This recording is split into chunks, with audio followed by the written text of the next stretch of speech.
Oke, baik. Assalamualaikum warahmatullahi wabarakatuh. Perkenalkan, nama saya M. Putra Januar dengan NPM 24063975561.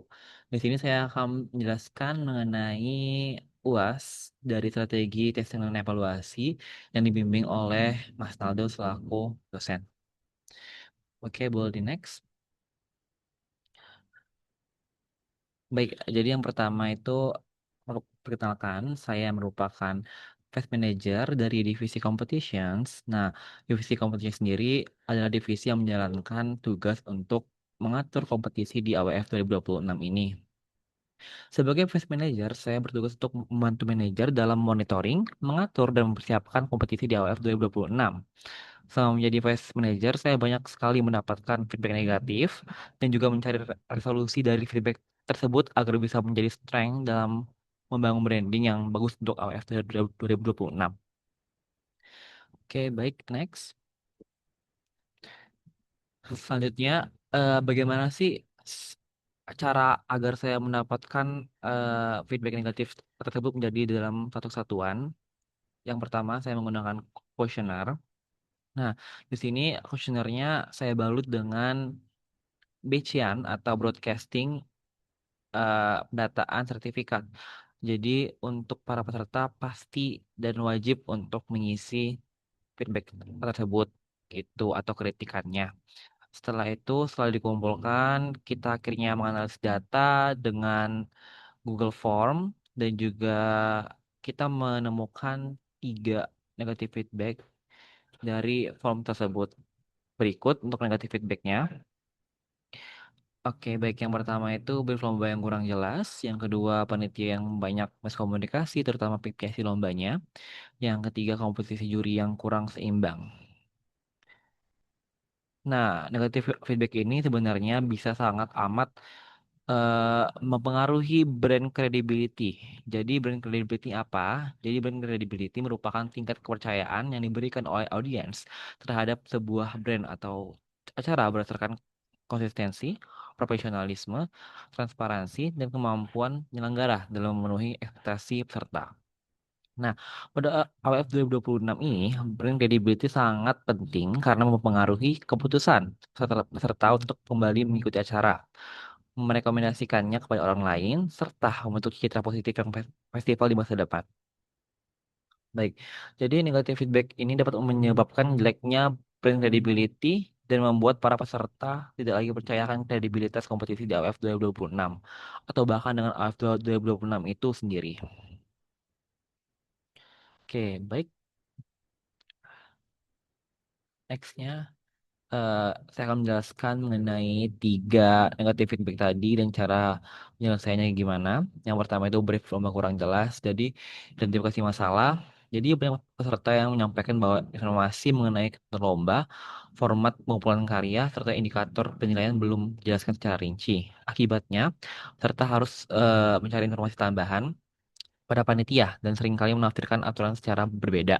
Sebagai contoh, pada salah satu lomba seperti Inka, dalam lomba kreatif campaign tidak terlalu dirincikan mengenai segmentasi pasar dari produk tersebut.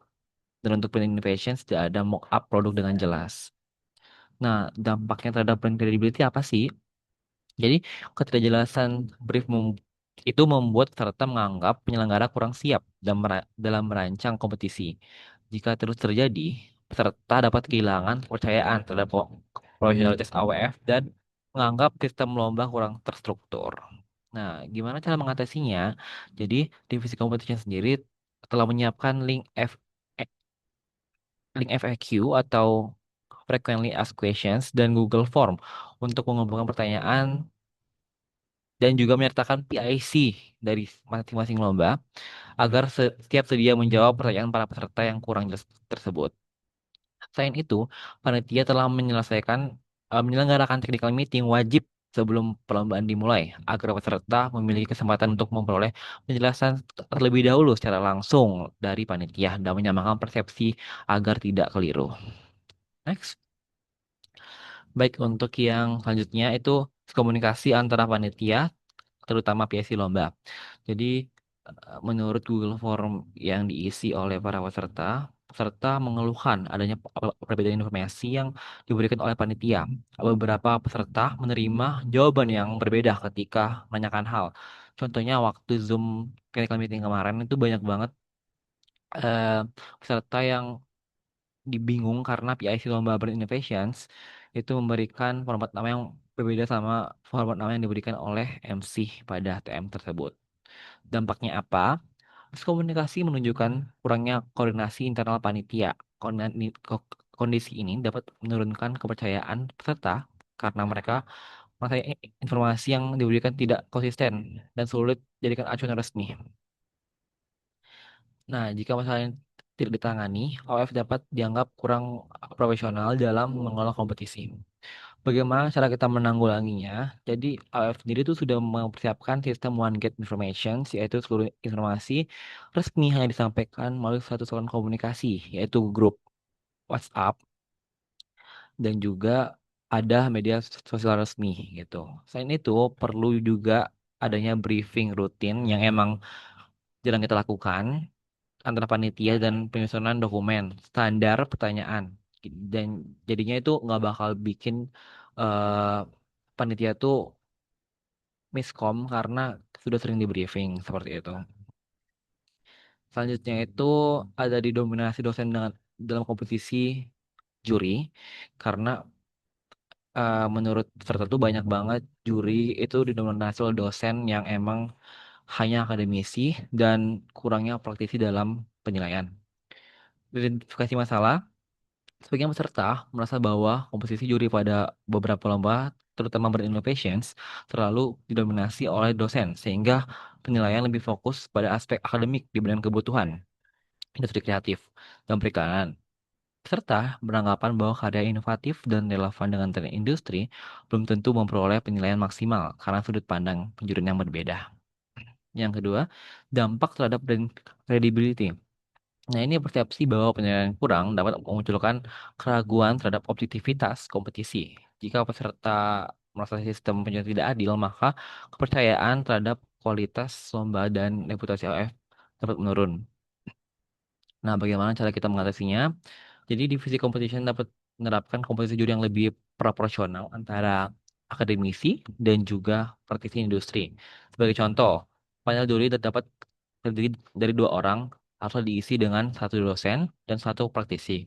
Selain itu, rubrik penilaian telah dipublikasikan juga secara terbuka agar peserta dapat memahami aspek apa saja yang dinilai dan bagaimana bahwa penilaiannya. Oke, oke, next. Jadi kesimpulannya,